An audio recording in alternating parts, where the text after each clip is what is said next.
हम लोग श्रीमद् भागवतम के तीसरे स्कंद के दूसरे अध्याय के 11वें श्लोक को देख रहे हैं। आपने 10वें में ये देखा था कि उद्धव जी उन लोगों के प्रति क्रोध प्रदर्शित कर रहे हैं जो भगवान के प्रति मर्त्य बुद्धि से ये कहते हैं कि वह तो एक मनुष्य थे और मनुष्य शरीर त्याग करके वैकुंठ चले गए। तो इस प्रकार से लोग भगवान को जीवात्मा की स्थिति में डाल देते हैं। देवस्य माया स्पृष्टान ये चान यद असदाश्रिताः भ्राम्यते धीर न तद्वाक्यै आत्मन्य उपतात्मनो हरौ। देवस्य अर्थात भगवान श्री कृष्ण की माया के द्वारा स्पृष्ट यानी व्याप्त ये जो अन्य असद आश्रित, असद का मतलब होता है ये देह जो कि रहने वाला नहीं है, निकृष्ट भौतिक, ऐसे आश्रित अर्थात ऐसे आश्रित प्रवृत्ति वाले लोगों की तद्वाक्य उनके वाक्यों के द्वारा, उस प्रकार के वाक्यों के द्वारा कि भगवान तो एक मनुष्य थे, श्री कृष्ण भगवान ने कहते श्री कृष्ण एक मनुष्य थे, महामनुष्य थे, महामानव थे और उनके यदुवंश का संहार हो गया ब्राह्मणों के शाप के द्वारा, वह उसका प्रतिकार नहीं कर पाए इत्यादि इत्यादि। ऐसे वाक्यों से धीर न भ्राम्यते, बुद्धि भ्रमित यानी मोह को प्राप्त नहीं होती है। मतलब मोह का मतलब होता है कि समझ ना पाना कि सत्य क्या है। तो एक तरफ कुछ लोग सुनेंगे अरे ये तो भगवान है, दूसरी तरफ कुछ लोग कहेंगे नहीं ये तो मनुष्य थे, ये तो शरीर छोड़ करके वैकुंठ चले गए। तो अब ऐसी स्थिति में सामान्य व्यक्ति भ्रमित हो जाता है, मोहित हो जाता है। लेकिन कहते हैं जिनकी बुद्धि मतलब आत्मनि अर्थात परमात्मा में उक्त यानी निक्षिप्त रहता है, उनका आत्मन अर्थात मन कौन है वो, तो कहते हैं हरि। तो जिन परमात्मा हरि में हम जैसे भक्तों का मन निक्षिप्त रहता है, लगा रहता है, उनकी बुद्धि को इस प्रकार के वाक्य भ्रमित नहीं करते हैं। वाक्य भ्रमित करते हैं उन लोगों को जिनका मन भगवान में नहीं लगा रहता है, हरि में। तो अब मान लो कोई व्यक्ति कहे कि हरि के बारे में बोल रहे हैं, तो वो हरि कैसे हैं, वो हरि कौन हैं जिनके बारे में आप बात कर रहे हैं, तो यह श्लोक उसका वर्णन करता है। Is it okay? यह श्लोक मतलब 11वां श्लोक ये वर्णन करता है। कोई व्यक्ति कहे कि भाई वो हरि कौन है जिनके बारे में बात कर, जिनके चरणों में मन लगाकर व्यक्ति असुरों के वाक्यों से प्रभावित नहीं होता है। तो अगर ये प्रश्न कोई कर दे कि वो हरि कौन है, तो यहाँ पे उद्धव जी यह श्लोक बोलते हैं कि वो हरि इतनी अद्भुत हैं कि जिनकी तपस्या, जिनके पास भगवान को देखने की तपस्या शुद्धता नहीं थी, उनको भी अपना रूप दिखाकर भगवान ने उनके सामने से अपने रूप को तिरोहित कर लिया। और वह वो कैसा रूप था जो सभी लोगों के लिए लोचनम, सभी आंखों के लिए आंखों था, आंखों के लिए आंख था, अर्थात सर्वदा सबसे ज्यादा कमनीय आकर्षक रूप था। ये सार में बोल रहा हूं, बाकी आप डिटेल में आप देखने वाले हैं, मेरे पीछे बोलिए। प्रदर्शया तप्त तपसाम अवितृप्त दृशाम नृणाम, प्रदर्शया तप्त तपसाम अवितृप्त दृशाम नृणाम, आदायन्तरधादयस्तु स्वबिम्बं लोकलोचनम्, आदायान्तरधादयस्तु स्वबिम्बं लोकलोचनम्, प्रदर्शया तप्त तपसाम अवितृप्त दृशाम नृणाम, प्रदर्शया तप्त तपसाम अवितृप्त दृशाम नृणाम, आदायन्तरधाद्यस्तु स्वबिम्ब लोकलोचनम्, आदायान्तरधाद्यस्तु स्वबिम्बं लोकलोचनम्, प्रदर्शया तप्त तपसाम अवितृप्त दृशाम नृणाम, प्रदर्शया तप्त तपसाम अवितृप्त दृशाम नृणाम, आदायन्तरधाद्यस्तु स्वबिम्बं लोकलोचनम्, आदायान्तरधाद्यस्तु स्वबिम्बं लोकलोचनम्, प्रदर्शया तप्त तपसाम अवितृप्त दृशाम नृणाम, प्रदर्शया प्रदर्शया तप्त तपसाम अवितृप्त दृशां नृणाम् आदायन्तरदादयस्तु स्वबिम्बं लोकलोचनम् आदायांतर अधाद्यस्तु स्वबिम्बं लोकलोचनम् प्रदर्शया तप्त तपसाम् अवितृप्त दृशां नृणाम् प्रदर्शया तप्त तपसाम अवितृप्त दृशां नृणाम् आदायन्तरदादयस्तु स्वबिम्बं लोकलोचनम् आदायांतर अदाद्यस्तु स्वबिम्बं लोकलोचनम् प्रदर्शया तप्त तपसाम अवितृप्त दृशां नृणाम् प्रदर्शया तप्त तपसाम् अवितृप्त दृशां नृणाम् आदायांतर अदाद्यस्तु स्वबिम्बं लोकलोचनम् आदायन्तर अदादयस्तु स्वबिम्बं लोकलोचनम्।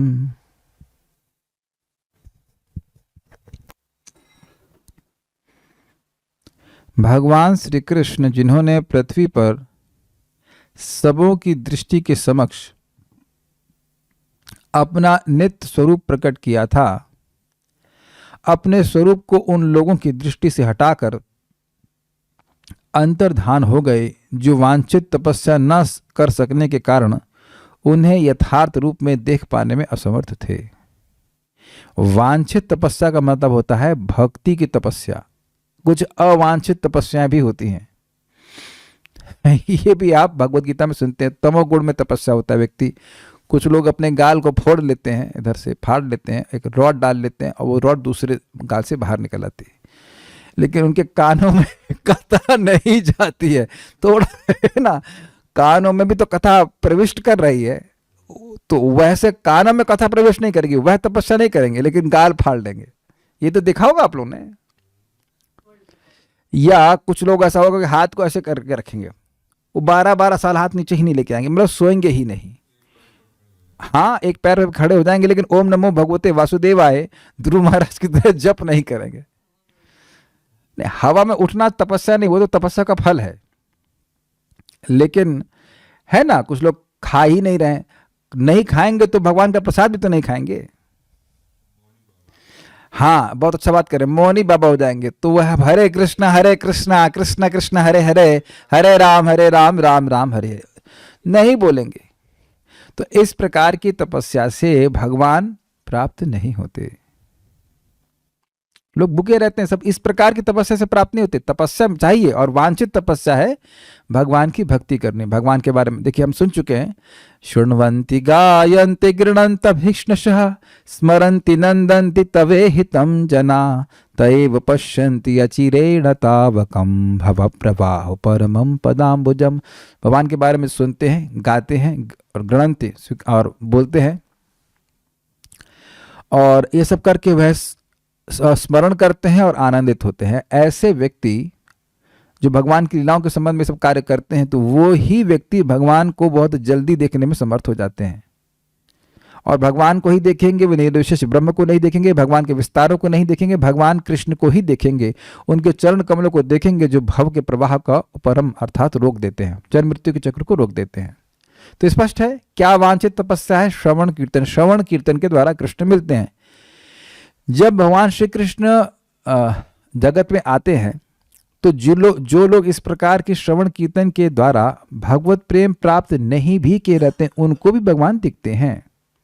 लेकिन कठिनाई यह है कि जब वह लोग भगवान को देखते हैं, तो क्योंकि उनकी भक्ति नहीं होती है, इस कारण से वे भगवान को देखने के बाद भी तृप्त नहीं होते। इसलिए यहाँ पे लिखा है अवितृप्त दृशाम। उनकी आंखों को विशेष तृप्ति नहीं मिलती है। क्योंकि जिस व्यक्ति को भगवान की आंखों को देख करके माफ कीजिए, इस व्यक्ति की आंखों को भगवान के रूप को देख करके तृप्ति मिल जाए, वो और कुछ नहीं खाएगा। खाएगा मतलब आंखों से और कुछ नहीं ग्रहण करेगा, आंखों से और आहार नहीं ग्रहण करेगा। Is that okay? ये एक अर्थ समझने का प्रयास कीजिए। तो क्योंकि इन लोगों के पास वांछित तपस्या नहीं थी, अपने चित्त को वह शुद्ध नहीं किए थे भगवान की भक्ति करके, तो ये भगवान को देखने के बाद भी तृप्त नहीं हुए। मतलब उनकी और कुछ इच्छाएं थी, रह गई देखने के लिए, तो भगवान ने अपने रूप तिरोहित कर लिया। ठीक है, तुम्हारी तपस्या नहीं है, फिर भी मैं दिखाया तुम लोग को कृतार्थ करने, लेकिन ये लोग समझ नहीं रह पाए। भगवान ने अपने रूप को तिरोहित कर लिया। अब ये बड़ी अद्भुत बात अद्भुत बात क्यों है? जो दिव्य वस्तु है वह व्यक्ति कैसे देख सकता है जिसकी इंद्रियां भौतिक हो? नहीं देख सकता। लेकिन भगवान ने ये कर दिखाया। ये करते ही है भगवान। भगवान की स्वेच्छा सर्वोपरि है, तो वह भौतिकता से युक्त या भौतिक जो दूषित इंद्रिय वाले हैं उनके सामने भी अपने आप को प्रत्यक्ष कर सकते हैं, और उन्हें किया भी। लेकिन दिक्कत यह है कि जिनकी इंद्रियां इस प्रकार की हैं वे भगवान के माधुर्य का अनुभव नहीं कर सकती हैं। यद्यपि भगवान दिख रहे हैं उनको, भगवान अपने को दिखाते तो जरूर हैं, है ना, भगवान को दिख ही रहते लोग, लेकिन भगवान के माधुर्य का अनुभव भगवान उन्हीं लोगों को कराते हैं जो उनके प्रेमी हैं।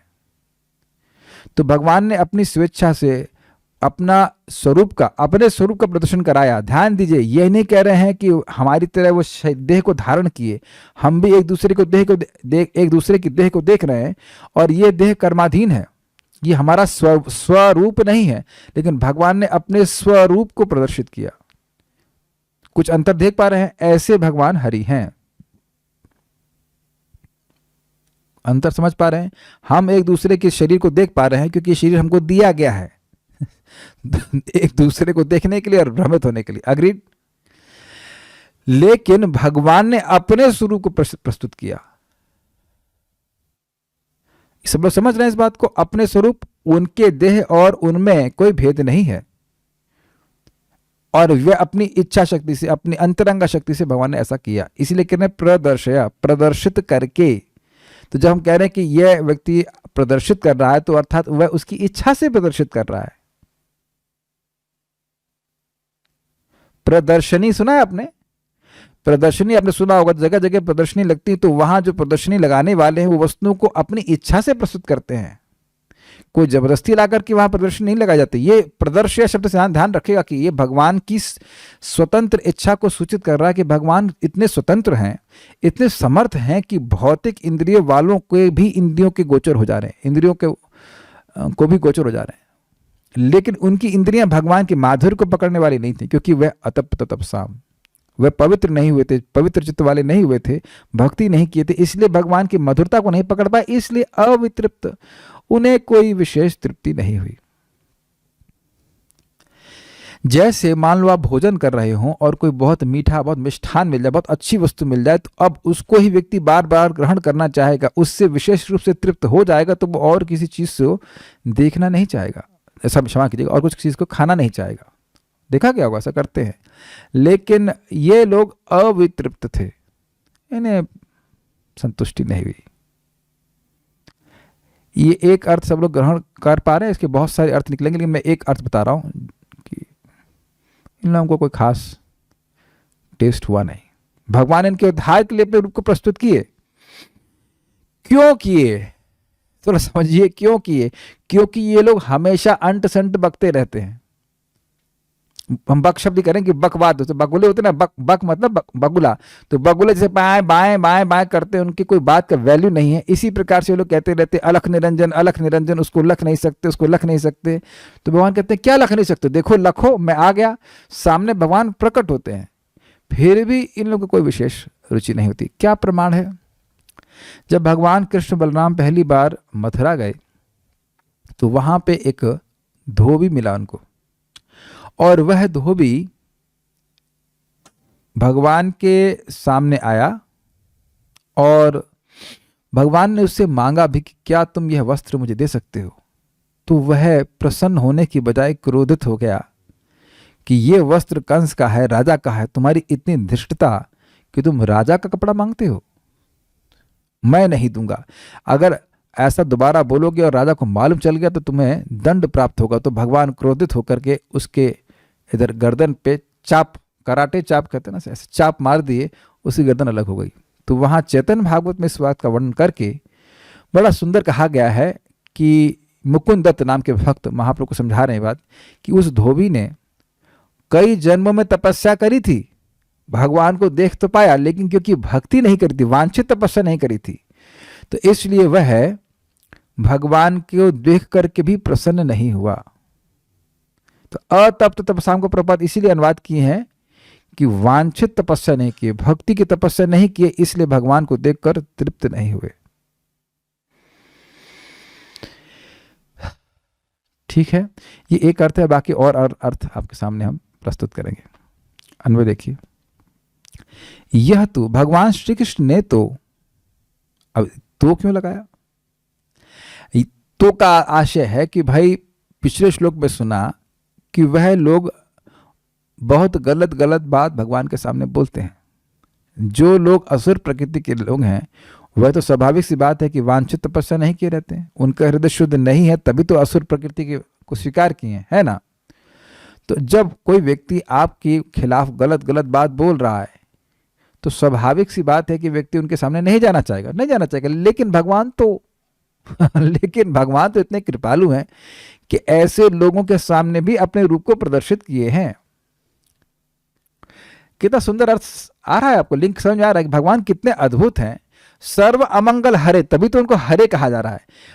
हरि का आपने सुना ना, पिछले शब्द था हरौ आत्मनि उपतात्मना हरौ, हरि में भक्तों का मन लगा रहता है। तो क्यों भगवान हरि, भगवान श्री कृष्ण हरि, उनको हरि क्यों संबोधित कर रहे हैं? इतने सुंदर स्वभाव वाले हैं, उस सबका अमंगल हरना चाहते हैं। तो जो लोग उनका विरोध कर रहे हैं उनको भी, उनके भी रूप को वह उनको सामने भी अपने स्वरूप को प्रदर्शित करते हैं। या मान लो विरोध ना भी कर रहे हो लेकिन भगवान के बारे में नहीं जानते हैं, क्योंकि वह भगवान को समझते नहीं, क्योंकि उनकी तपस्या पूर्ण नहीं है, फिर भी भगवान उनके सामने अपने स्वरूप को प्रस्तुत करते हैं ताकि उन्हें भी कुछ भगवान का अनुभव प्राप्त हो। जैसे असुर लोग भी कहते थे, यार लड़का तो बड़ा सुंदर है, मतलब काम बड़े गड़बड़ करता है लेकिन है बड़ा सुंदर। इतना वह अप्रिशिएट करते थे कि कृष्ण बहुत सुंदर है, यद्यपि वो गड़बड़ काम करते हैं। तो इतना तो कम से कम वो सराहना किए ना कि कृष्ण सुंदर हैं, यद्यपि वो वैसे भगवान की मधुरता का, सौंदर्य का अनुभव नहीं कर रहे थे जैसे गोपियां कर रही हैं, लेकिन फिर भी आकृति तो भगवान की सुंदर लगती थी ना। इस जगत में भी आप लोग ऐसा बोलते होंगे, भाई सुंदर तो है लेकिन स्वभाव बड़ा गड़बड़ है। तो कम से कम सुंदरता का तो व्यक्ति अनुमोदन कर रहा है। तो भगवान ने कहा कि क्या तुम अलग अलग कर रहे हो, देखो मैं कितना सुंदर हूं। तो हरि हुए ना, कुछ तो भगवान के प्रति उनका अप्रिसिएशन हुआ, लेकिन पूरी तरह वो तृप्त नहीं हुए। तो भगवान पे उसके बाद अपने रूप को तिरोहित कर लिया। उनका भी अमंगल हरने के लिए भगवान के सामने आए, फिर भगवान अपने, जब उनकी इच्छा हुई तो उन्हें अपने स्वरूप को तिरोहित कर लिया। तो यह तू का आशय समझे, भगवान श्री कृष्ण ने तो अतप्त तपसाम, जिन लोगों ने वांछित तपस्या नहीं की थी, अब इससे तू को लिंक कीजिए कि भाई जिनके पास तपस्या नहीं थी लेकिन फिर भी, तू मतलब किंतु फिर भी भगवान ने उनको अपना रूप दिखाया। तो ये भगवान का अद्भुत सामर्थ्य है कि भगवान किसी पे कभी भी कैसे भी कृपा कर सकते हैं। कोई योग्यता ना हो तब भी भगवान अपने आप को दिखा सकते हैं अगर उनकी इच्छा है। विचार कीजिए कि धर्म की संस्थापना करने के लिए भगवान आते हैं और अधर्म का नाश करने के लिए। तो धर्म की संस्थापना कर रहे हैं तो भक्त लोग तो भगवान को देखेंगे ना, और जब अधर्म का नाश कर रहे हैं, असुरों को मार रहे हैं, तो क्या असुर नहीं देखेंगे? जरासंध ने 17-21 कितनी अक्षौणी लाता था वो, 23 अक्षौहिणी सेना लेके आता था और भगवान कृष्ण बलराम दोनों मिलकर अकेले ही सारी सेना को नष्ट कर देते थे। तो वो सारे लोग भगवान को देखते थे ना। 17 बार ऐसा किया गया। और कुरुक्षेत्र के युद्ध में भी भगवान ने व्यवस्था करी कि जो कोई भी मरता वो भगवान को देख के मरता। अब ये भी अद्भुत बात है, अर्जुन चाहे मारे या ना मारे लेकिन सभी को भगवान का दर्शन करने को मिलता और इस प्रकार से उनका शरीर छूटता और भगवान के अपने स्वरूप की प्राप्ति करते। तो ये भगवान की एक अद्भुत लीला है, वहां सब पे कृपा करना चाहते हैं, वो सभी के सुहृद हैं। तो जो लोग अतप्त तपसाम समझ रहे हैं, पर्याप्त तपस्या से तप्त नहीं हुए थे। जैसे सोने को तपाया जाता है, किस लिए तपाते हैं सोने को? जो उसकी अशुद्धि है उसको दूर करने के लिए। तपस्या का उद्देश्य होना चाहिए कि हमारा हृदय शुद्ध हो। अनावश्यक तपस्या नहीं करना चाहिए जगत में प्रसिद्धि प्राप्त करने के लिए। जो भी व्यक्ति तपस्या कर रहा है उसका देखिए क्या उससे उसका हृदय शुद्ध होगा, और अगर नहीं हो रहा है तो वो व्यर्थ की तपस्या है। तो यहाँ अतप्त तपस्या मतलब जिनका चित्त, जिनका अंतःकरण, जिनका मन पर्याप्त भगवत भक्ति की तपस्या से तप्त अर्थात पवित्र नहीं हुआ था। इसको थोड़ा समझिए। सोने को जब तपाया जाता है, ध्यान से सुनिएगा, बड़ा मजेदार बात है, भागवत में 11 स्कंद में आता है, जब सोने को तपाया जाता है तो वह अपनी गंदगी को स्वयं छोड़ देता है। सुनाई पड़ रहा है? Is it not amazing? सुनाई पड़ रहा है मैं क्या कह रहा हूं? जब सोने को तपाया जाता है तो उससे गंदगी स्वतः बाहर निकल जाती है। आप समझ रहे होंगे मैं अब क्या कहने वाला हूं। जब हमारे चित्त में भगवान प्रवेश करते हैं, भगवान की भक्ति रूपी तपस्या करते हैं, तो हृदय के अनर्थ, काम, क्रोध, लोभ, मोह, मद, मत्सर्व अपने आप चले जाते हैं। उनको अलग से कुछ नहीं निकालना पड़ता है। बहुत सुंदर उपमा दी जा रही है, सोने का एग्जाम्पल दे रहे हैं। सोने को आप साबुन से नहीं साफ कर सकते हैं, सोने को तपाना ही पड़ता है। अपने आप पवित्र चित्त अपने आप जैसे जैसे भगवान की भक्ति से पवित्र होता जाता है, अपने आप अनर्थों को छोड़ देता है। अनर्थ निवृत्ति हमारा उद्देश्य नहीं है, अनर्थ निवृत्ति तो हो जाती है अपने आप। अर्थ प्रवृत्ति, भगवान के श्रवण कीर्तन में लगे, वह अपने आप ही अनर्थों का निवास हटा देगा। प्रविष्ट कर्ण रंधिना स्वानाम भाव सरोरुहम धुनोति शमलम कृष्णा सलिलस्य यथा शरद। जो भक्त भगवान की कथा को सुनने में लगा रहता है तो भगवान कथा के रूप में कानों से प्रवेश करके उस भक्त के हृदय को पूरी तरह से पवित्र कर देते हैं। तो कथा में आसक्ति, कथा को सुनने से व्यक्ति अनर्थों से अपने आप निवृत्त हो जाता है। Is it okay? तो ऐसी तपस्या वह नहीं किए थे। अतप्त तपसाम, तो जिन लोगों ने वांछित तपस्या नहीं की थी, अर्थात भक्ति की तपस्या नहीं की थी, और हर तरह की तपस्या की हो, तभी तो कुछ राजा बने हैं महान। जैसे कंस बहुत बड़ा असुर बना है या बहुत शक्तिशाली बना है, जरासंध बहुत शक्तिशाली बना है, तो पहले कोई तपस्या किया होगा तब ना वो बना है। इस जगत में कोई भी व्यक्ति महान शक्ति को प्राप्त किया है तो वह पूर्व जन्म की कोई तपस्या होती है, इसीलिए बनता है। तो ऐसा होने के बाद भी वांछित तपस्या नहीं किया, इसको मैं बार बार फोकस कर रहा हूं। वांछित यानी इच्छित, डिजायर्ड ऑस्टेरिटी, डिजायरेबल ऑस्टेरिटी, जो आवश्यक इच्छित तपस्या वह न करने के कारण, यानी भक्ति न करने के कारण, अवितृप्त दृशाम, उनके दर्शन से भी अतृप्त दृष्टि वाले, उन लोगों को भगवान की भक्ति, भगवान को देख करके भगवान को मतलब इतना कोई विशेष तृप्ति नहीं मिली। अच्छा लगा, लेकिन ऐसा नहीं कि अब भगवान के रूप को देख करके और किसी और रूप को देखना ही ना चाहें। ये एक अर्थ है, ये असुरों पे घटित हो रहा है, ये भक्तों पे घटित नहीं हो रहा है। जो भक्तों पे घटित होगा वो हम आगे देखेंगे। निर्णाम, मनुष्यों को भी स्वबिंबम प्रदर्श्य, अपनी श्रीमूर्ति का दर्शन कराया। दर्शन कराया से स्पष्ट है कि स्वेच्छा से दर्शन कराया। वो स्वेच्छामय है, किसी से बाध्य होकर, कर्म के अधीन में पड़, कर्म के अधीन कोई देह प्राप्त करके कराया, ऐसा नहीं है, स्वेच्छा से कराया। जैसे सूर्य अपनी स्वेच्छा से हमें अपने स्वरूप का दर्शन कराते हैं। इधर ओके? और तथा लोक लोचनम, वह भगवान का स्वरूप कैसा था? तो कहते हैं लोक दर्शनी, अपने श्री विग्रह को लोक लोचनम मतलब जो बहुत आंखों के लिए सुंदर था, देखिए दर्शनीय था, ऐसे सुंदर विग्रह को आदाया मतलब आच्छाद्य, आच्छादित करके ढक दिया अपनी योग माया से, और अंतर्धात, अंतर ध्यान कर लिया। यह नहीं कह रहे हैं कि देह को त्यागा और उसके बाद वो वैकुंठ चले गए, अपने स्वरूप को अंतर ध्यान कर लिया। जैसे आप देख लीजिए, सूर्य जब अस्त होते हैं, सूर्य जब उदित होते हैं, तो हम तो कोई तपस्या नहीं किए रहते ना, सूर्य उदित हो जाते हैं, अपने स्वरूप को प्रस्तुत कर देते हैं, और जब उनको अस्त होना होता है तो हम रोक भी नहीं पाते हैं। तो ऐसा तो नहीं कि अब सूर्य कुछ देह छोड़ गए हों और अब उसके बाद कहीं और किसी स्थान में सूर्य उदित हुए तो वो नई देह को प्राप्त किए हों, ऐसा तो नहीं होता है ना। तो उसी प्रकार से भगवान अपने को अंतर ध्यान कर लेते हैं। भगवान का ऐसा नहीं कि भगवान कोई देह छोड़ करके अब दूसरी देह को प्राप्त करके वो वैकुंठ जाएं या आध्यात्मिक देह को प्राप्त करें। भगवान अपने आध्यात्मिक स्वरूप को ही इस जगत में लोगों के सामने प्रस्तुत करते हैं। लेकिन उन लोगों को यही लगता है कि ये तो मनुष्य का शरीर है। ये भगवान की अद्भुत माया है।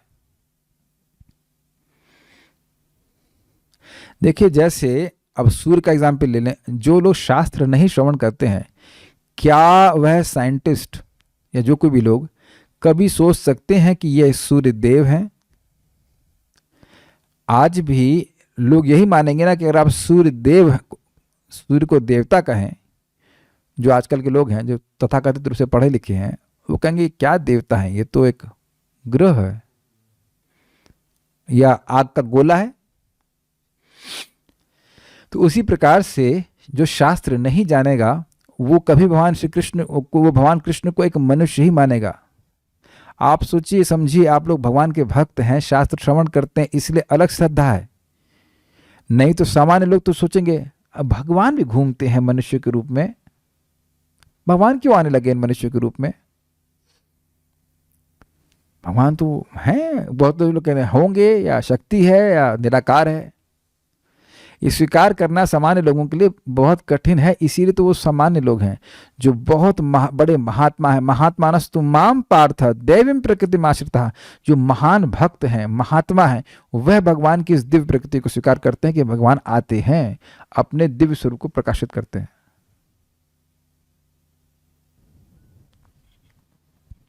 श्लोक आज पूरा तो नहीं हो पाएगा, लेकिन जितना हो पाए हम बहुत आराम से समझाएंगे, क्योंकि ये श्लोक कि कई एंगल्स हैं। प्रदर्शय अतप्त तपसाम, प्रदर्शित करके किन लोगों को, अतप्त तपसाम, जिनका तपस्या, जिनकी वांछित तपस्या उनका अकाउंट में नहीं थी, ऐसे व्यक्तियों को अपने रूप को प्रदर्शित करके, अवितृप्त दृशाम निर्णाम, ऐसे मनुष्य जो भगवान के स्वरूप को देख करके भी बहुत अधिक तृप्त नहीं हुए थे। मतलब थोड़े तृप्त हुए, अच्छा लगा, लेकिन विशेष रूप से कोई तृप्त नहीं हुए कि अब ऐसा उनकी स्थिति आ गई कि भगवान के अलावा किसी को देखना ही ना चाहें। आदाया, उपने उस ढक दिया, अंतर्धात और अंतर ध्यान हो गए, यह तू, वह भगवान तो, स्वबिंबम लोकलोचनम, अपने उस श्री विग्रह को, स्वबिंबम अर्थात अपने स्वरूप को दिखाए, जो लोकलोचनम, जो आंखों के लिए अत्यंत कमनीय था, ऐसे स्वरूप को भगवान ने वापस खींच लिया। क्या सभी लोग कुछ श्लोक की धारणा कर पा रहे हैं, या हम खाली बोल ही रहे हैं? आवाज तो पहुंच ही रही ना वहां तक जूम में।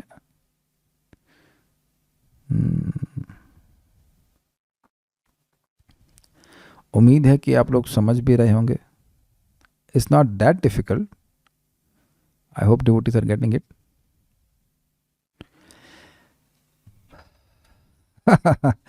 मुझे याद आ रहा है, परम पूज्य वृंदावन चंद महाराज से एक माता जी पूछी, उन लोग के ग्रुप में भागवतम का डिस्कशन हो रहा था, तो वहाँ बोलने की महाराज जी, उनसे महाराज से रिक्वेस्ट भेजी होंगी इस तरह से कि महाराज जी चतुश्लोकी समझ में नहीं आ रहा है। तो महाराज वहाँ पे समझा रहे थे क्लास में कि देखिए चतुश्लोकी के लिए ब्रह्मा जी कितनी तपस्या की, तो उसका दिखा रहे हैं कि तपस्या किए बिना चतुश्लोकी नहीं समझ में आएगा ना, वैसे यहाँ पे भी लिखा है कि तपस्या किए बिना बात समझ में नहीं आएगी। तो इतनी तो तपस्या भक्तों को करनी ही पड़ेगी कि जो पढ़ाया गया है उसको पहले से पढ़कर आएं, फिर यहाँ सुने, फिर पढ़ें। और ये तो बहुत अधिक तपस्या है। अच्छा चलिए हम भक्तों से हैंड रेस करवाएं, कितने लोग, हम तो उसको रात में पोस्ट कर दिए थे, कितने लोग इस श्लोक को पढ़े हैं? एनीवन? एक भी व्यक्ति नहीं पढ़ा? ओके, अंकित सिंह प्रभु पढ़े हैं। तो अंकित सिंह प्रभु एक व्यक्ति से पढ़े हैं बस, है ना? उनका भी वीडियो ऑफ ही है या जो भी है, शायद आपने पढ़ाई होगा मोस्ट प्रोबेबली। तो अब बाद में अंकित प्रभु आप मुझे फीडबैक देना कि क्या पहले से पढ़ के आने से अधिक समझ में आता है? अच्छा, अभी मुकुंद सेविनी माता जी ने रिक्वेस्ट किया, कोहोस्ट में है, कि वंस मोर। अब हम इसमें कोई दोष नहीं देख रहे वंस मोर। अब आप देखना, अभी मैंने पढ़ाया ना, अब मैं फिर से रिपीट करता हूं, मैं फिर से अनुवाद पढ़ता हूं, और फिर देखो कि आपको अधिक समझ में आया कि नहीं आया। अब मैं करें एक्सपेरिमेंट, हम फिर से अनुवाद पढ़ते हैं और फिर देखना कि समझ में आया कि नहीं आया। Okay, it's a good one. ये अच्छा हमने रिक्वेस्ट किया, वंस मोर, हम फिर से पढ़ते हैं एक बार अनुवाद, और फिर देखना कि आपको अधिक समझ में आया कि नहीं आया। क्योंकि अगर आप स्वयं भी प्रयास करेंगे तो भगवान आपके हृदय में बैठेंगे। अच्छा है ना? लेट्स रेड, एक बार हम फिर से पढ़ते हैं। अब आप पढ़िए, अनुवाद पढ़िए, अनुवाद देखते हैं, फिर से अनुवाद पढ़िए एक बार। भगवान श्री कृष्ण, जिन्होंने पृथ्वी पर सबों की दृष्टि के समक्ष अपना नित्य स्वरूप प्रकट किया था, अपने स्वरूप को उन लोगों की दृष्टि से हटाकर अंतर्ध्यान हो गए जो वांछित तपस्या न कर सकने के कारण उन्हें यथार्थ रूप में देख पाने में असमर्थ थे। ठीक, अब आप ही बताएं श्लोक में कौन कौन से शब्द आपको समझ में आ रहे हैं। हम आपके उपलक्षण से समझ लेंगे, अन्य लोगों को भी समझ में आ रहा है। कुछ तो समझ में आया होगा। प्रदर्श्य का क्या अर्थ हुआ? भगवान ने प्रदर्शित किया वेरी गुड, अपना स्वरूप। अपना स्वरूप प्रकाशित। हाँ, हाँ। अतप्त तपसाम का मतलब क्या हुआ? अतप्त तपसाम, जिन्होंने वांछित तपस्या नहीं की थी। Very good. अवितृप्त दृशाम नृणाम मतलब? अवितृप्त दृशाम नृणाम अर्थात कि वो भगवान के स्वरूप को देख के तृप्त नहीं हुए, विशेष रूप से तृप्त नहीं हुए थे। देखिए, अगर आप कहेंगे कि अतृप्त मतलब तृप्त ही नहीं हुए, तृप्त ही नहीं लेकिन हुए। अब अवितृप्त मतलब विशेष रूप से तृप्त नहीं हुए, मतलब अच्छा लगा लेकिन विशेष तृप्त नहीं हुए। और दृश्य मतलब होता है आंखें, दृष्टि। हाँ, नृणाम मतलब? नृणाम का मतलब क्या? उन लोगों से, उन लोग मतलब मनुष्य से। ठीक है। अब आदाय अंतर अधात क्या मतलब हुआ? उन्होंने अपने स्वरूप को अंतर ध्यान कर लिया। Very good. आदाय मतलब उन लोगों से हटा, ढक करके और अंतर्ध्यान हो गए। यह मतलब भगवान श्री कृष्ण, वह भगवान श्री कृष्ण। और स्वबिंबम लोकलोचनम मतलब जो उनका स्वरूप आंखों को तृप्त, लोकलोचनम जो लोगों के, मनुष्यों का आंखें थी, ऐसे कह लीजिए, मनुष्य के सबसे सुंदर नेत्रों के बहुत सुंदर विषय था। उस ऐसे स्वरूप को भगवान ने, लगने वाला स्वरूप, जो सबसे कमनीय स्वरूप था, करके हटा लिया। मैं बोलूंगा, आप बोलिए। हाँ बोलिए। हाँ बोलो, आपका बोलना जरूरी है। हाँ, जो जरूरी है ताकि हम ये समझ जाएं कि अगर उपलक्षण से अगर आप समझ पा रहे हैं, आपने पहली बार सुन रहा है, आपने अगर समझ लिया तो बाकी लोग भी समझ लेंगे। नहीं तो हम बोलते जा रहे हैं, किसी को समझ में नहीं आ रहा है तो फिर भी ठीक नहीं ना। बोलिए। भगवान ने अपना वो स्वरूप आच्छादित करके हटा लिया, जो दिव्य स्वरूप उन्होंने प्रकट किया था, उन लोगों के समक्ष से हटा लिया जो उन विशेष रूप से तृप्त नहीं हो रहे थे, वांछित तपस्या न कर सकने के कारण विशेष रूप से तृप्त नहीं हो रहे थे। उन लोगों की नजरों से वो स्वरूप, दिव्य स्वरूप हटा लिया। और स्वबिंब जो उनका खुद का स्वरूप है उसको हटा लिया। ध्यान दीजिएगा कि हमारा ये जो देह है ये स्वबिंबम नहीं है, ये हमारा स्वरूप नहीं है। ये तो एक ड्रेस की तरह है। ये बिल्कुल देख लीजिए, जैसे ये देखिए स्वेटर को ऐसे खींचेंगे तो अलग, चमड़ी से अलग जा रहा है ना, तो ये चमड़ी हुई तो हड्डी से अलग जा रही है। तो ये हमारा स्वबिंब नहीं है, ये हमारा स्वरूप नहीं है, हमारा स्वरूप अलग है। लेकिन भगवान जब आते हैं तो वह उनका स्वरूप होता है, इसलिए स्वबिंबम कह रहे हैं। लोकलोचनम जो सभी लोगों के लिए अत्यंत कमनीय है। ठीक है, तो अब तो कुछ समझ में आ गया होगा। वंस मोर करने से समझ में आ गया। ये केवल एक अर्थ है, आगे और पढ़ते हैं। श्रीधरी, प्रश्न यह है कि श्री हरि कौन थे जिनके बारे में आप कह रहे हो कि उनमें मन लगाने के बाद भक्तों का बुद्धि किसी भी प्रकार से भ्रमित नहीं होती है, तो वो हरि कौन है? इसका उत्तर प्रदर्श्य इत्यादि श्लोक से दिया गया है। अतप्त तपसाम अर्थात जिन लोगों ने तपस्या नहीं की थी। मतलब कौन सी तपस्या नहीं करी थी? भगवान से संबंधित तपस्या नहीं करी थी। जरा समझ लें कि कौन सी तपस्या करना चाहिए। भगवान गोपियों को भी कहते हैं और ब्राह्मण पत्नियों को भी कहते हैं। न तथा सन्निकर्षेणा प्रतियाता ततो गृहात्।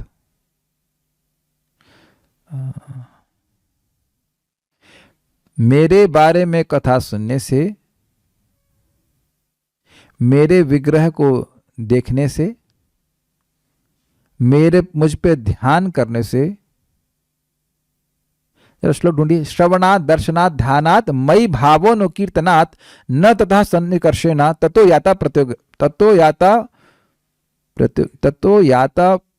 गृहात् करे श्लोक है। ये 10वें स्कंद का श्लोक है, और जहां पे भगवान श्री कृष्ण गोपियों को और ब्राह्मण पत्नियों को कह रहे हैं। ब्राह्मण पत्नियां भी अपने परिवार को छोड़ करके भगवान श्री कृष्ण से मिलने के लिए आई थी और कहीं कि अब हम वापस घर में नहीं जाना चाहते हैं।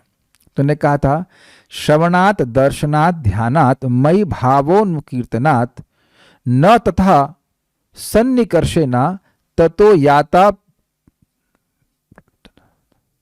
गृहात करके श्लोक है कि मेरी कथा को सुनने से, मेरे श्री विग्रह का, यहां पे जो भगवान का विग्रह होता है उसको देखने से,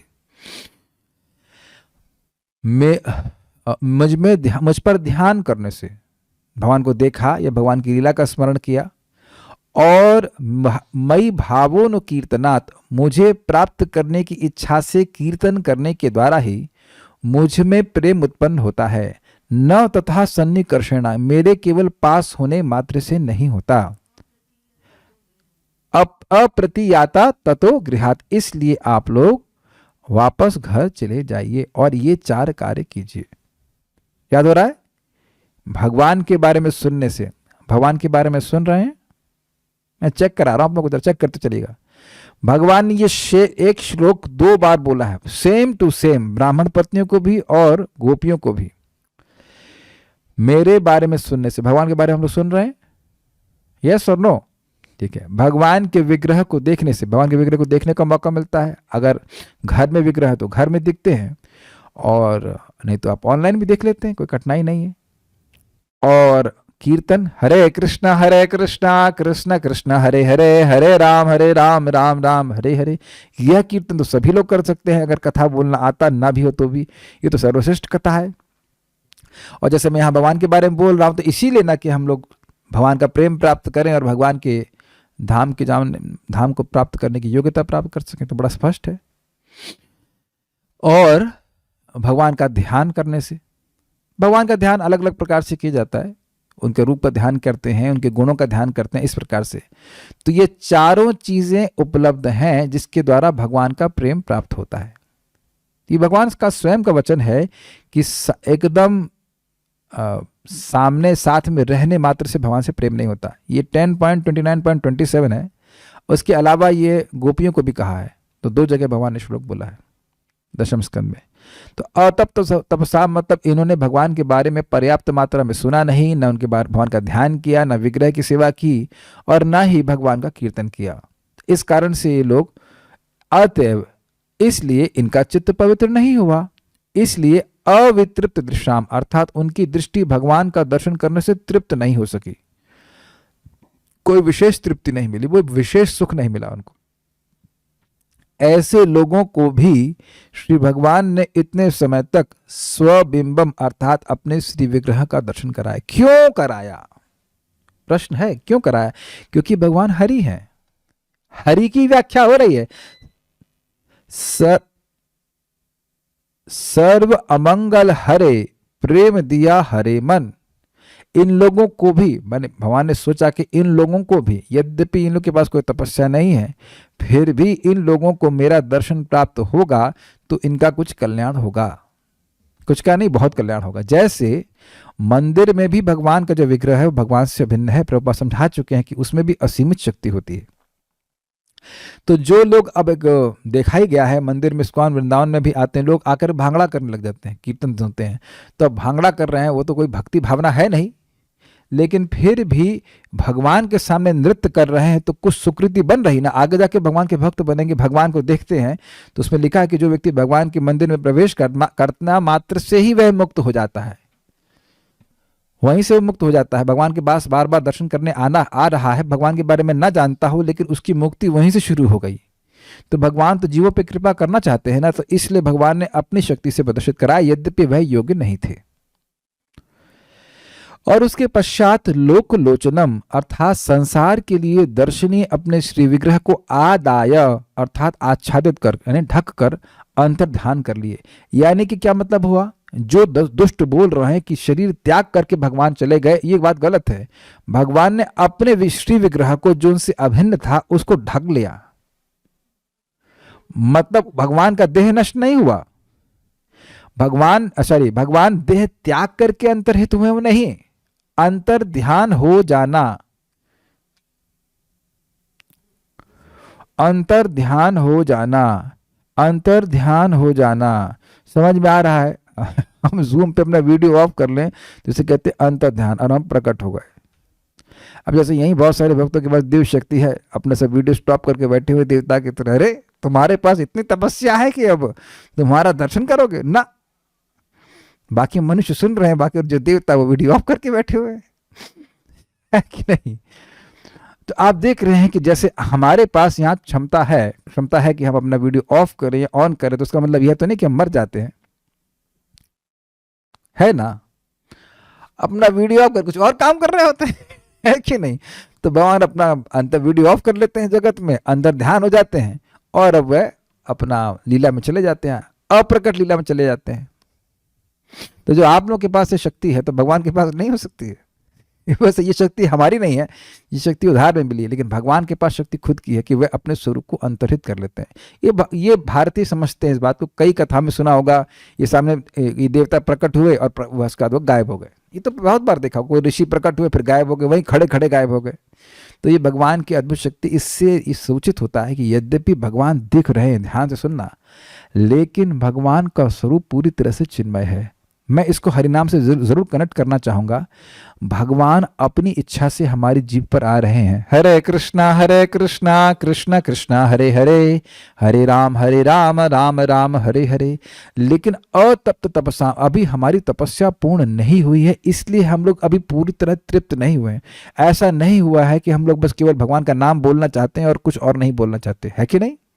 इसलिए धैर्य से भक्ति करते रहना चाहिए। जब हमारी तपस्या पूर्ण हो जाएगी, भगवान का प्रेम बढ़ जाएगा, ये जितनी मात्रा में बढ़ जाएगा, तो और विशेष रूप से तृप्त होंगे। यह नहीं कह रहा हूं कि कोई रुचि है ही नहीं, कुछ तृप्ति है, लेकिन ऐसा नहीं है कि अब हम भगवान का नाम बोलने के अलावा कुछ बोलना ही नहीं चाहते। भगवान का नाम ही अपनी कृपा से हमारी जीभ पे आ रहा है और वो भगवान ही हैं, लेकिन जितनी जितनी मात्रा में हमारा हृदय शुद्ध होता जाएगा, उतनी मात्रा में उसके रस का हम अनुभव कर पाएंगे। ओके, हाँ कुछ पूछ रहे थे, माइक पे पूछिए। प्रभु जी, आच्छादित कर अंतर ध्यान कर लिए, तो आच्छादित का मतलब होता है ढक देना। भगवान किस चीज से अपने आप को ढकते हैं? योग माया समावृता, योग माया के द्वारा अपने स्वरूप को ढक लेते हैं। ये इंटरेस्टिंग है। जैसे अब यहाँ रिकॉर्डिंग में तो नहीं जाएगा, लेकिन यहाँ जूम पे देख लीजिए, मैं अब अपने वीडियो को ऑफ कर लिया हूं, तो ढक लिया अपने आप को, लेकिन हूं वहीं पे। समझ में आ गई बात। लेकिन मैं अपने वीडियो को ऑफ कर दूं और उसके बाद चला जाऊं, तब तो वहां हूं भी नहीं, और प्रकट रूप में तो नहीं हूं। तो भगवान, तो मैं जिस बात को इस प्रकार से समझ रहा हूं, भगवान ने अपने रूप को आच्छादित कर दिया और उसके बाद वहां से चले गए। चले गए का मतलब अब भगवान अपनी अप्रकट लीला में चले गए। इस समय तो हम नहीं कहेंगे कि मतलब भगवान वृंदावन में तो लीला कर रहे हैं, लेकिन प्रकट रूप से अब दिल्ली में तो लीला नहीं करना है, ऐसा ही हम स्वीकार कर सकते हैं। तो यही बात है कि भगवान अपने धाम को चले गए। जैसे भगवान ने लीला प्रस्तुत किया, जो बात हमको समझ में आती है, भगवान ने रूप को तिरोहित किया लेकिन फिर चले गए। जैसे देखिए, इस समय भगवान इस कथा में उपस्थित हैं। अरे ऐसे कैसे आप बोल रहे हैं? हाँ हैं, क्योंकि जहां भी भगवान का यश गाया जाता है, वहां भगवान व्यक्तिगत रूप से प्रस्तुत है, यद्यपि ढके हुए हैं, हम लोग को दिख नहीं रहे हैं, लेकिन वहां उपस्थित होते। यत्र गीता विचारश्च पठनम पाठनम तथा मोदते तत्र श्री कृष्ण भगवान राधया सह। जहां पर भगवद गीता का फिर विचार होता है, पठन पाठन होता है, तो वहां पे भगवान श्री राधा कृष्ण बड़े आनंद के संग वहां पे विद्यमान रहते हैं। अब हमें दिखते तो नहीं है। जब इस तरह के श्लोक सुनते हैं तो उसका मतलब है ना कि वहां पे भगवान रहते हैं और कहीं पे भगवान नहीं रहते हैं। ऐसे तो परमात्मा के रूप में सब जगह रहते हैं, लेकिन उस तरह से अपने भक्तों को आकृष्ट तो नहीं करते हैं। परमात्मा में रहने से फायदा क्या? वह जीवों को आकृष्ट तो नहीं कर रहे हैं उस रूप से। भगवान के रूप में आकर के वह आकृष्ट करते, जीवों के हृदय को शुद्ध करते हैं, है कि नहीं? समझ में आ रहा है बात? तो भगवान ने अपने रूप को, जो रूप दिखा रहे थे, उसको ढक दिया। प्रदर्शया आदाया, पहले प्रदर्शित किया, फिर ढक लिया, और ढकने के बाद भगवान अपने धाम को चले गए। ये अंतर्धान का अर्थ हुआ। ठीक है। कैसा रूप था? लोकलोचनम, यानी लोकलोचनम का अभिप्राय है कि श्री भगवान के श्री विग्रह के समान कोई भी दूसरी वस्तु दर्शनीय नहीं है। ये एक अर्थ है।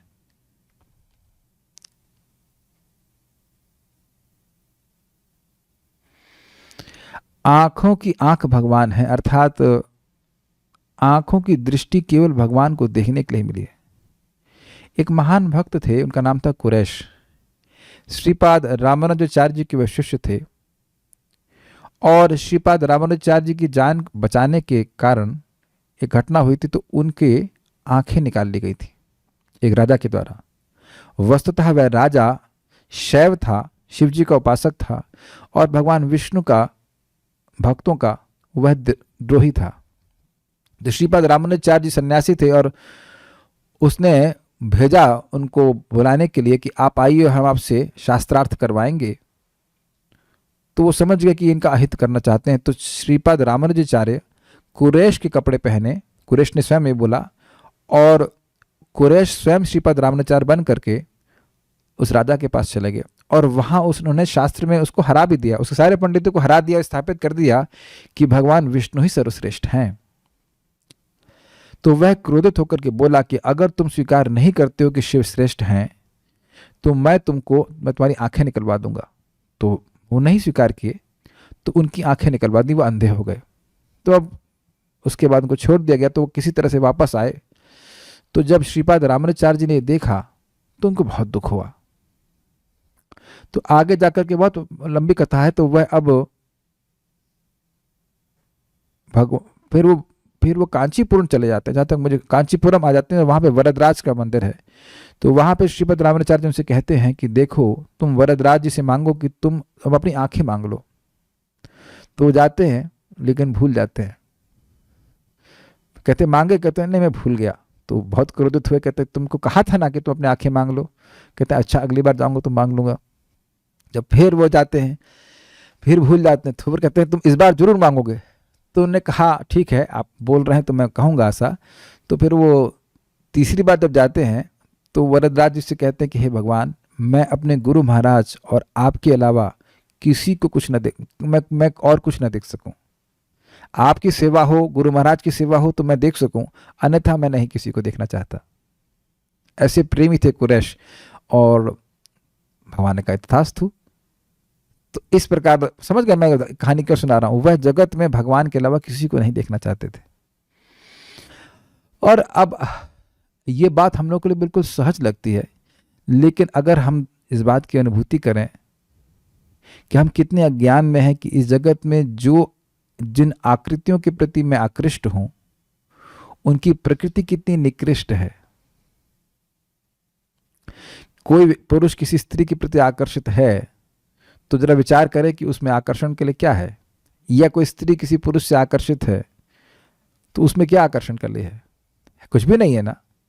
अगर बुद्धि व्यक्ति लगाए तो सोचेगा अरे आकर्षण तो कुछ भी नहीं है। तब समझ में आएगा कि हम लोग कितने माया में हैं अभी भी। क्यों इस प्रकार का आकर्षण है? आकर्षक कोई वस्तु नहीं है। क्या बासमती चावल बहुत खुशबूदार होता है, इतना खुशबूदार होता है कि वो खोल देंगे उसका ढक्कन तो पूरे रूम में खुशबू हो जाएगी। वही बासमती राइस अगर 6-7 घंटे के लिए शरीर में प्रवेश कर जाता है तो कितने बदबूदार मल के रूप में परिणत हो जाता है। तो किसी का भी शरीर सुंदर नहीं है कि नहीं? आकृति की दृष्टि से भी कोई बहुत सुंदर नहीं है और प्रकृति तो खराब है ही। फिर भी व्यक्ति आकर्षित हो रहा है। ये दिखा रहा है कि हमारा चित्त अभी बहुत दूषित है। जरा सा भी आकर्षण है तो इसका मतलब है कि चित्त दूषित है। व्यक्ति को नम्र होना चाहिए। तो लोक लोचना मतलब भगवान का स्वरूप आकृति की दृष्टि से, प्रकृति की दृष्टि से अत्यंत सुंदर, कंदर्प कोटि कमनीय विशेष शुभम, ऐसा भगवान का सुंदर स्वरूप था। तो वैसे समझ पाए बात को कि इतना सुंदर, देखने में सुंदर लग रहे हैं, आकृति बहुत सुंदर है, और प्रकृति कैसी है? सच्चिदानंद। ऐसे सच्चिदानंद सुंदर स्वरूप को भगवान ने तिरोहित कर लिया। किन लोगों के सामने से? जिनकी तपस्या अभी पूर्ण नहीं हुई थी। ठीक है। आज तो भक्त बहुत उत्साह में आए हैं। ठीक है, आज तो बहुत सारे भक्त आ गए। भगवान आकर्षक है इट सीम्स। ठीक है, हम आगे पढ़ते हैं। सारार्थ दर्शनी, ये हम पूरी तो नहीं कर पाएंगे, जितना हो पाएगा उतना कर पाएंगे। ये भी अद्भुत है, हमारी घड़ी 7:10 पे रुक गई। इससे हम टाइम देख रहे थे तो इधर वाली मैं नीचे भी देख रहा हूँ कि 7:40 हो गया, मेरे पास मात्र 20 मिनट है। तो जितना हो जाएगा उतना पढ़ाऊंगा, फिर आगे हम इसको कंटिन्यू करेंगे। इसको बहुत सुंदर टीका है, मतलब जबरदस्त। तो आप लोग, उम्मीद है कि कुछ आज हमने डिस्कशन किया उससे रुचि होगी, तो आप लोग उसको जो आगे का उसको पढ़ के आएंगे। अभी क्लास नहीं समाप्त हुई, 20 मिनट है। सारार्थ दर्शनी चक्रवर्ती पाद के द्वारा, इसलिए भक्तों का मत ही वास्तविक है, तो यदि ये अपेक्षा हो कि वह मत क्या है तो इस पर श्लोक कहते हैं। इसलिए का क्या मतलब हुआ? जो असुर हैं उनके वाक्यों से उन भक्तों की बुद्धि कभी भ्रमित नहीं होती,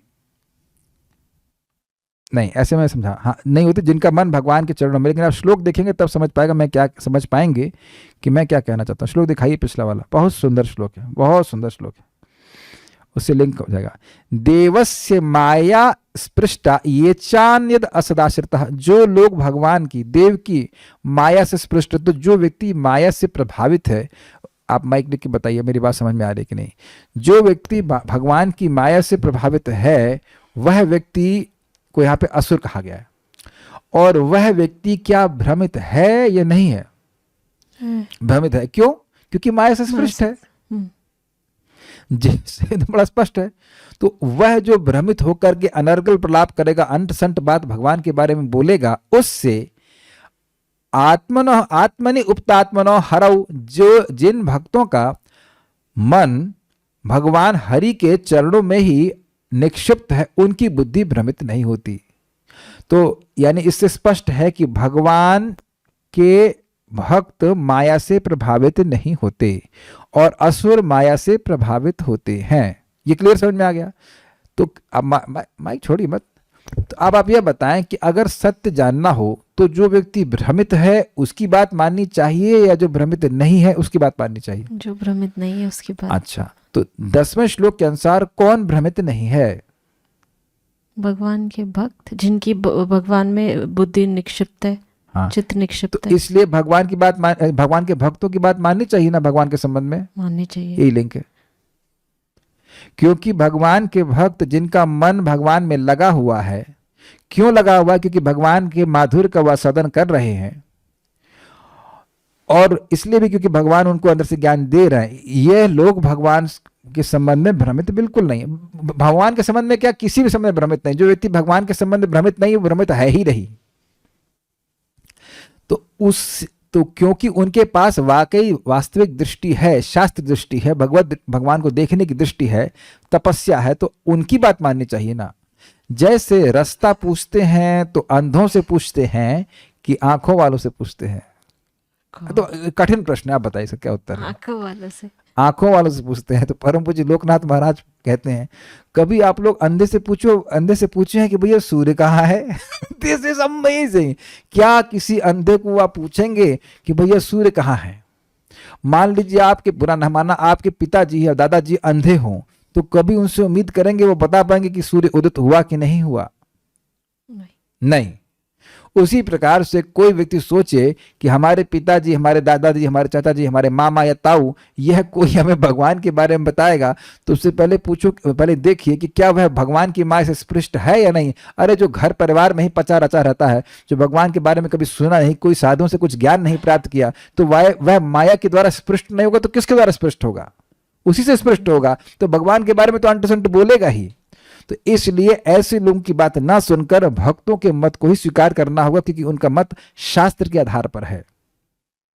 कल हमने बहुत सुंदर बात सुनी थी, जो बीज कृषि में बो दिए जाते हैं, अच्छे से बो जाते हैं, वह वायु के द्वारा प्रभावित नहीं होते। उनकी जड़ है, उनकी जड़ जमीन में टिकी हुई है, अच्छे से पकड़ी हुई है। वो जड़ क्या है? भगवान श्री हरि सभी के आधार हैं, शास्त्र आधार है। लेकिन जो तिनके होते हैं उनकी जड़ नहीं होती, तो आज तो हवा से इधर बहा दिए जाएंगे और उसके बाद हवा से उधर बहा दिए जाएंगे। ऐसे असुर लोग की भी एक मति नहीं होती है, वो आपस में भी अलग अलग भेद करते हैं। कोई व्यक्ति किसी असुर को मान रहा है और उसके बाद अब आज उसको मान रहा है, उसको छोड़कर कल किसी और को मानने लग जाएगा, फिर कल उसको छोड़कर किसी और को मानने लग जाएगा। यह भी देखा गया है। तो इसलिए क्लियर हुआ, समझ में आ रहा है? इसलिए किस लिए भक्त भ्रमित नहीं होते, भगवान के आश्रय में रहते हैं, भगवान उनको यथार्थ ज्ञान उनके हृदय में प्रकाशित करते हैं, इसलिए भक्तों का मत ही स्वीकार्य है।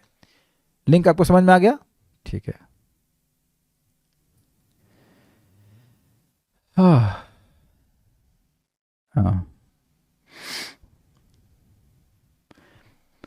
इसलिए भक्तों का मत ही वास्तविक है, तो यदि यह अपेक्षा हो कि वह मत क्या है तो इस पर यह श्लोक कहते हैं।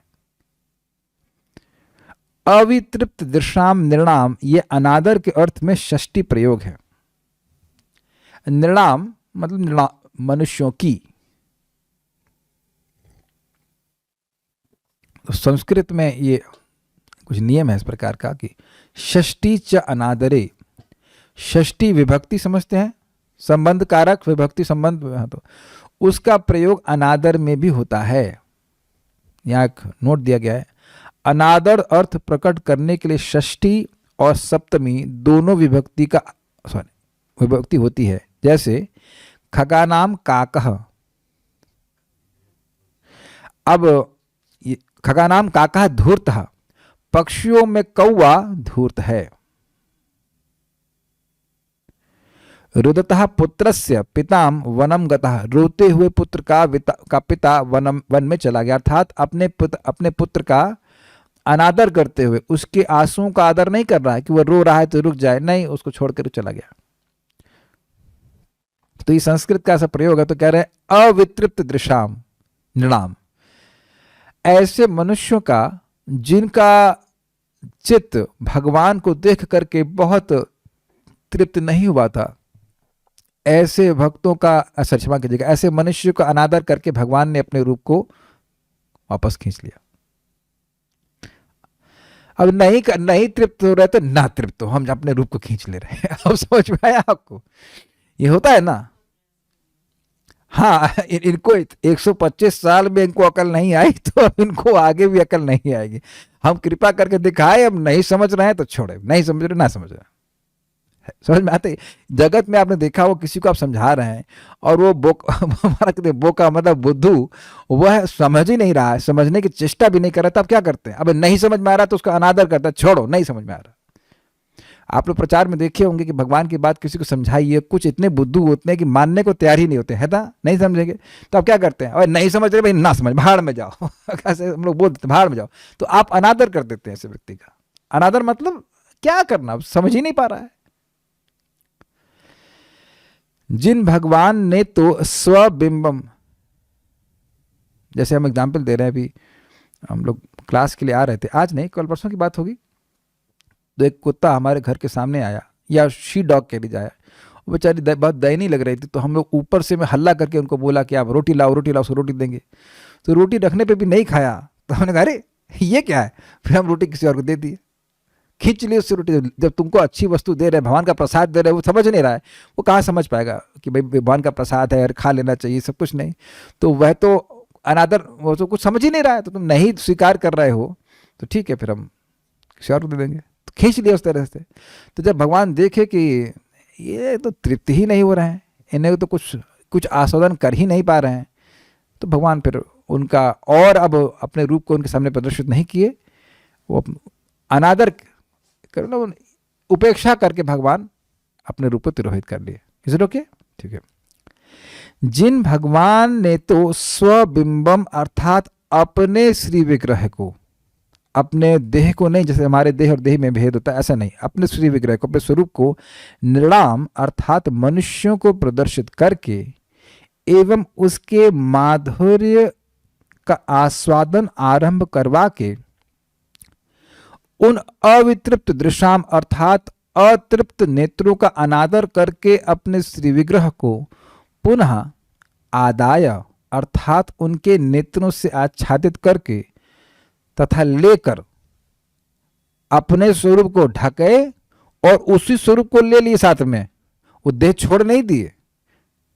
ठीक, आदाय के दो अर्थ हैं। आदाय का मतलब आच्छादित करना और ले करके, आच्छादित किए और ले लिए, अंतर्धात अर्थात शीघ्र तिरोभाव कर लिया। समझ में आया इसका मतलब? ऐसा नहीं जैसे यहाँ पे होता है कि भाई शरीर मर गया तो धीरे धीरे मर रहा है, वो एक साल तक वो झूल रहा हो बेड के ऊपर, ऐसा नहीं। तुरंत भगवान एक क्षण में अपने स्वरूप को तिरोभाव कर लिए, मतलब अंतर्हित कर लिए। अर्थात भगवान ने कोई भौतिक शरीर नहीं त्यागा।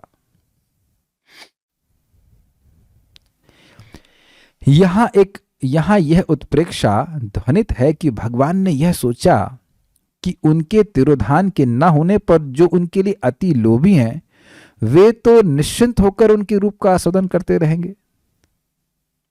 अब यहां पे अवितृप्त दृशाम का दूसरा अर्थ समझिए। अवितृप्त दृशाम का मतलब है कि जो उनके स्वरूप को देखकर, जो भगवान के प्रेमी है, उनके स्वरूप को देख करके वह कभी तृप्त होते भी नहीं है, वह तो बार बार देखना चाहते हैं। तो भगवान कहेंगे यह तो अभी कब शांत होने वाले ही नहीं, ये तो कभी विशेष रूप से तृप्त होंगे ही नहीं। अब दूसरा अर्थ समझ रहे हैं ना?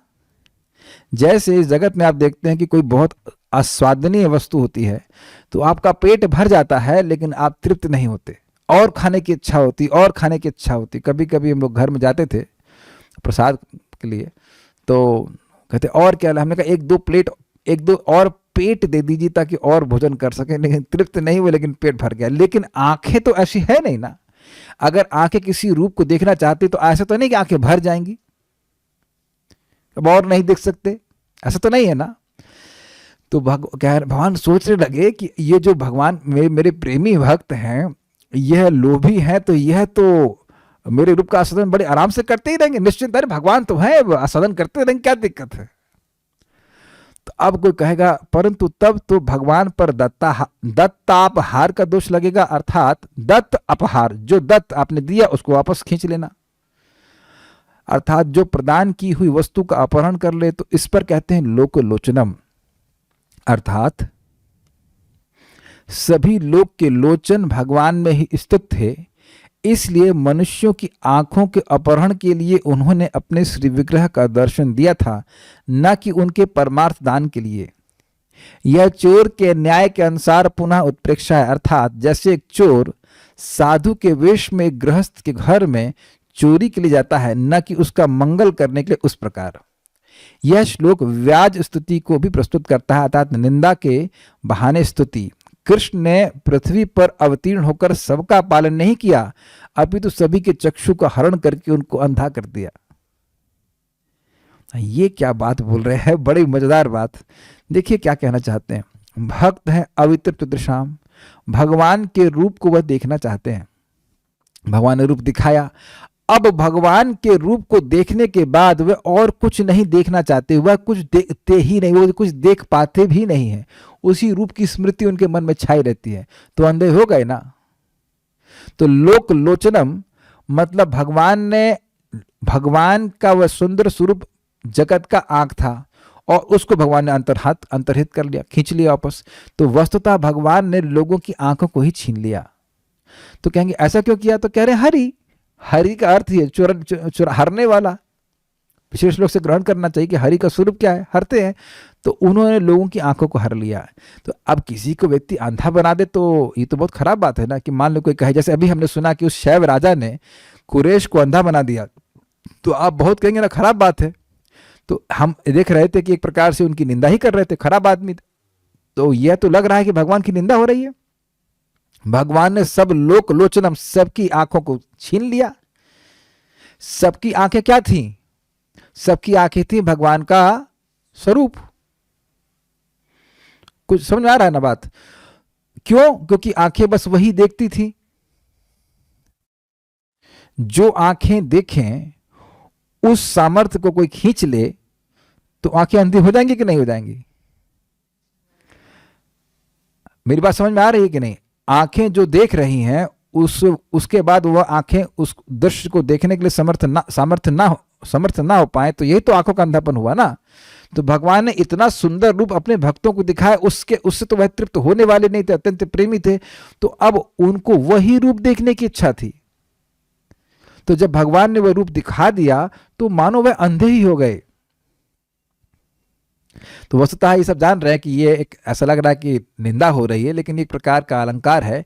निंदा के बहाने भगवान की स्तुति हो रही है। यानी कि भगवान का रूप इतना सुंदर था और भक्तों के हृदय में भक्ति थी। तो भगवान के रूप के माधुर्य का इतना सुंदर वो अनुभव किए, इतना अद्भुत अनुभव किए कि अब और कोई स्प्रिया ही नहीं रह गई कुछ देखने की। क्या, अच्छा यह बताइए, क्या आप और मैं इस प्रकार से अंधे नहीं होना चाहते हैं?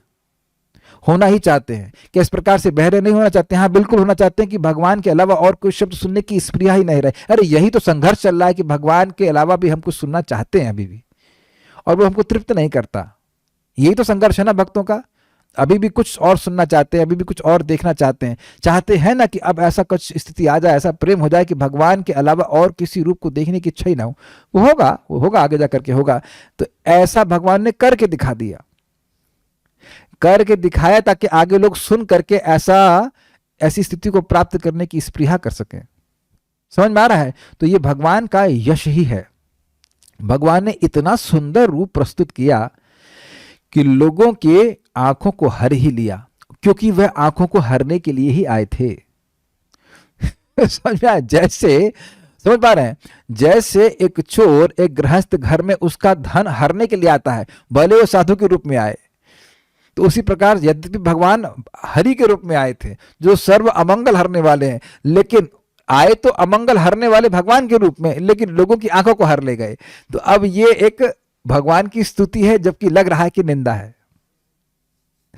क्या इसको ग्रहण किया? मेरा मन नहीं कर रहा है कि इसके आगे जाऊं, क्योंकि इस बात पे आप लोग फिर से पढ़िएगा, विचार कीजिएगा, सोचिएगा, तब समझ में आएगा। ये काव्यात्मक शैली है बात बोलने की, इसको जब विचार करेंगे तब उसका आस्वादन कर पाएंगे कि हाँ भाई क्या बात बोली गई थी। मैं ख्याल से यहीं पे रुक जाते हैं, इसको, इस न्याय को समझिएगा।